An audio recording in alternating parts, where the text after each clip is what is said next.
And we do, as Irish people, have some obligation to recognise that we have a duty to be of help to others who are in genuine, enormous personal difficulty.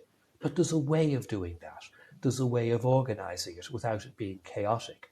There's a way of ensuring that important decisions are made that need to be made when someone claims But to Alan, be... do you not see that the concern at the tip of the spear there is actually to be able to differentiate between those that are genuine people of concern that require help and those that are Yes, of course. passporting in here as No, economic? what you need is a coherent and workable system that people can lawfully use as economic migrants to come and work here. And we're hugely dependent in Ireland for migrants in our hospitals, in our nursing homes, in whole different ranges of businesses. I'm talking about migrants both from within the EU and outside the EU. And they've integrated very well. And hugely dependent on that.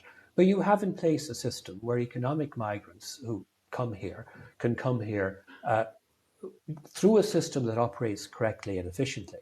But where people claim political asylum and claim to be political migrants, you also have an efficient decision-making system. They don't have an efficient decision-making system, and they've been overwhelmed by the numbers. And I do understand and appreciate the numbers hugely increased since I became Minister for Justice, but there seems to be a complete absence of forward planning and insight and how you go about this in a way that actually works and is practical. And of course, and that is an issue, and I understand that being an issue, but we mustn't allow this country to become racist. We mustn't accept the type of racist narrative and dialogue that was so well illustrated in that very well done RTE primetime programme.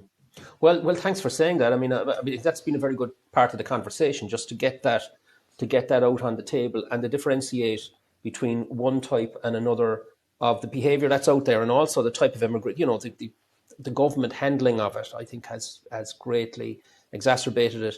My own sense is that there is a general disquiet about the whole thing amongst the general population, but the general population is not racist, and I don't think it will ever be racist. I think a lot of people aren't upset by this. What they're upset by is seeing people encamping out on the streets and facilities not presented for them. What they're upset by, rightly upset by, and this isn't the fault of migrants, be they political asylum seekers or economic migrants.